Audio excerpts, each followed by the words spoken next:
Bonjour. Aujourd'hui, je vais vous montrer un quartier que moi-même je visite pas souvent. Vous savez, j'habite ici à Montréal depuis déjà quelques années.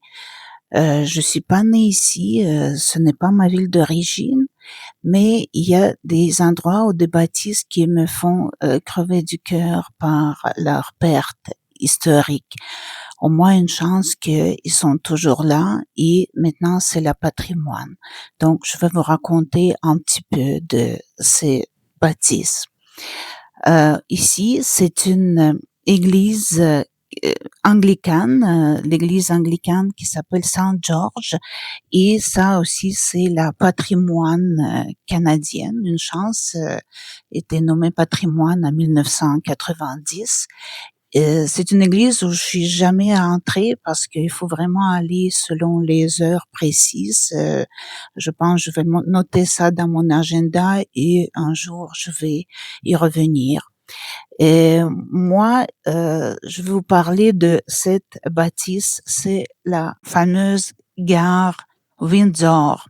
Imaginez, dans les années 70, ils devaient le démolir, mais parce que c'était l'époque quand ils démolissaient presque tout en Montréal, les vieilles bâtisses, et donc c'était le tour de Gare Windsor, et grâce aux historiennes, à l'architecte de la ville, puis aussi de l'héritage de Montréal, c'était conservé. Donc cette gare, c'est appartenait à l'une des plus importantes compagnies de chemin de fer du Canada, le Canadian Pacific. Et en 1881, le SP a construit son premier chemin de fer transcanadienne. Et la gare Windsor a été construite entre 1887 et 1889. Style néo-romaine richardsonienne au Québec. Donc, si vous connaissez pas, Henry Richardson était un architecte important aux États-Unis à la fin du 19e siècle, qui a réinterprété l'architecture romaine de deuxième siècle.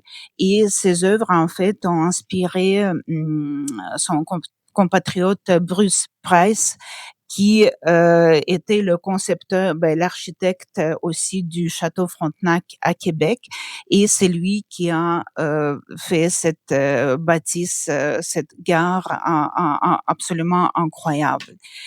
Pendant 100 ans, cette gare était le lieu de départ et d'arrivée des milliers de voyageurs, des soldats durant la guerre mondiale, des vedettes, des nombreuses, des membres de la famille royale britannique, des immigrants. Et donc, mais malheureusement après, il était fermé. C'était toute une histoire de chemin de fer du Canada qui est assez impressionnante. Et donc après, ils devaient le démolir pour construire les boîtes de béton. Heureusement, c'était pas fait. Maintenant, c'est le patrimoine du Canada. C'est conservé. Et juste à côté, il y a l'avenue des Canadiens de Montréal, dont l'équipe fameuse de Montréal qui a été fondée en 1909.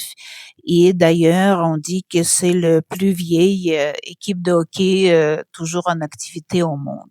Et donc ici, en 2010, pour le centenaire de cette fameuse équipe, ils ont fait cette allée qui est où vous pouvez voir toute cette partie consacrée aux fameux joueurs de hockey de chez Canadiens, ce que vous pouvez voir, il y a les plaques et tout. Donc c'est très intéressant aussi à regarder si vous êtes un amateur ou si vous aimez le hockey. Et moi, je vais ici au salon de chocolat. En fait, ce salon au chocolat devait être en novembre, en fin novembre, avant Noël, mais il était annulé à cause de la grève du transport, et donc ils ont décidé de le faire maintenant. En fait, c'était fin mars pour la fête de Pâques. Je suis toujours très impressionnée par tous ces créateurs parce que tout est dans la partie du temps fait à la main. Ce sont vraiment des petites entreprises que j'essaie d'encourager. Je vais vous montrer tantôt à la maison ce que j'ai acheté. Je vais vous donner aussi dans la description les noms de ces entreprises ainsi que les liens si il y en a. Et c'était intéressant en fait.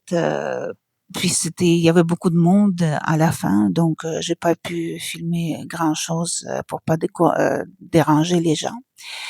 Et il y avait aussi, c'était intéressant parce qu'il y avait le concours en direct des pâtissiers, des chocolatiers qui faisaient leur création avec du chocolat. C'était aussi très intéressant à regarder.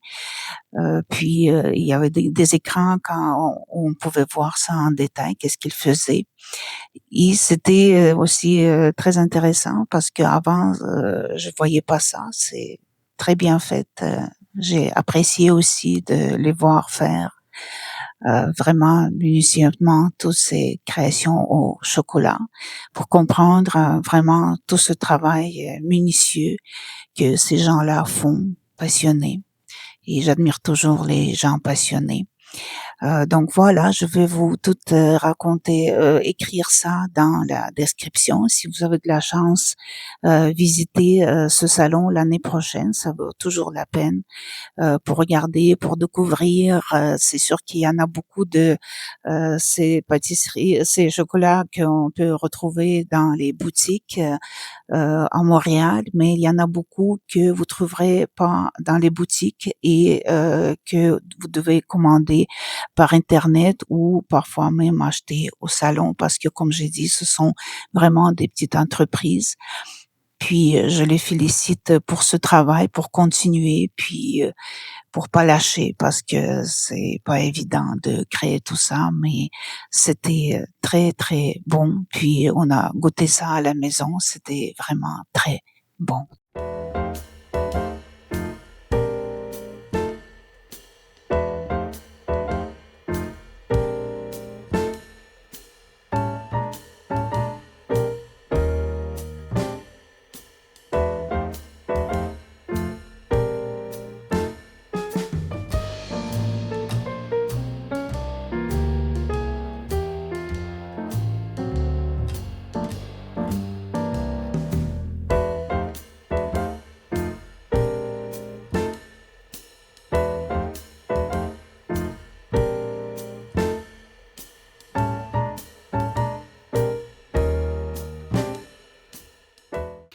Et moi, je dis au revoir à cette magnifique bâtisse et j'espère que il va retrouver son lustre et il va avoir des projets encore intéressants à développer à l'intérieur parce que ça vaut vraiment la peine.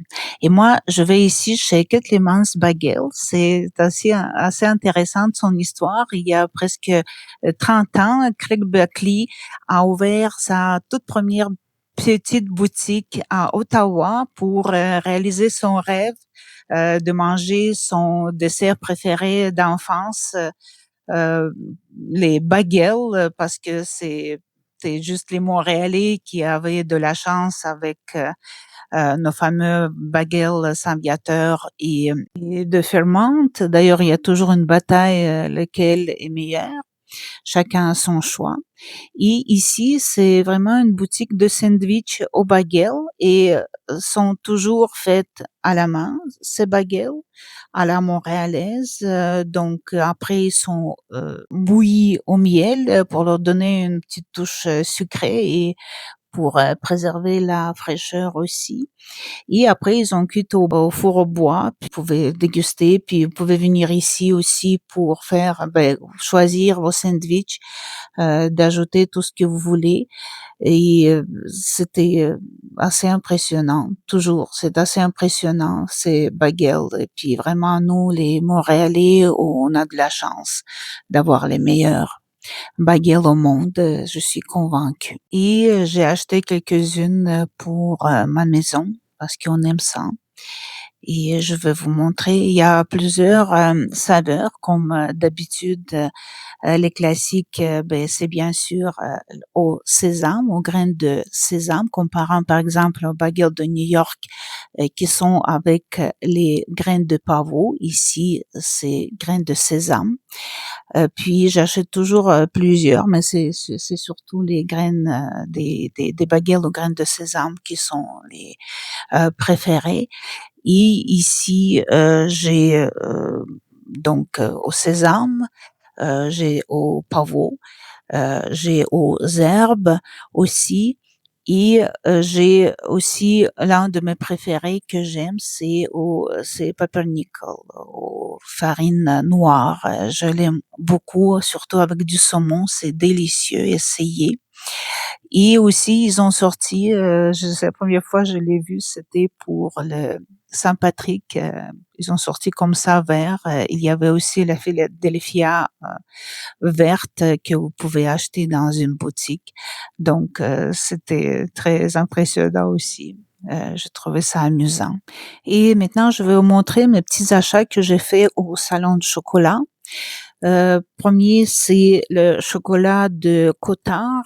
C'est un chocolatier qui a ouvert sa boutique depuis longtemps à Saint-Sauveur. Si vous êtes allé là-bas, vous avez sûrement remarqué, il fait toujours des figurines en chocolat impressionnantes, des ours, des œufs. En tout cas, c'est toujours impressionnant. Puis son chocolat est toujours bon. Là, j'ai acheté comme ça. C'était aux oranges et au caramel, c'était très très bon. Ça, c'est une petite boutique Kao chocolat, c'est fait à la main.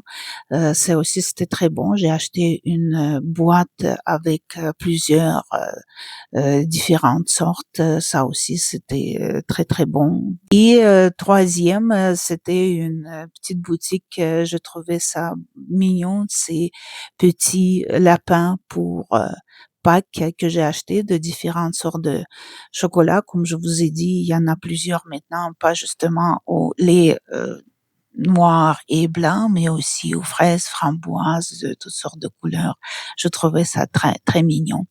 Voilà, c'était ma journée créative que j'ai appelée Chocolat et Baguette parce que Montréal est reconnu et pour ses chocolats, pour ses petites boutiques des créateurs incroyables de chocolat et pour ses bagels. Donc, j'ai découvert aujourd'hui les bagels de Ketlemans que j'étais très contente de goûter et de faire goûter à ma famille. Donc, si vous avez de la chance, voilà.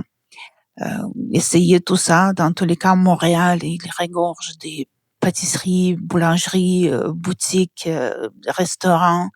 Montréal est reconnu pour ça et on est très chanceux d'avoir tout ça ici à Montréal, puis d'avoir la possibilité de goûter tous ces merveilles. Voilà. Merci beaucoup d'avoir regardé et à la prochaine.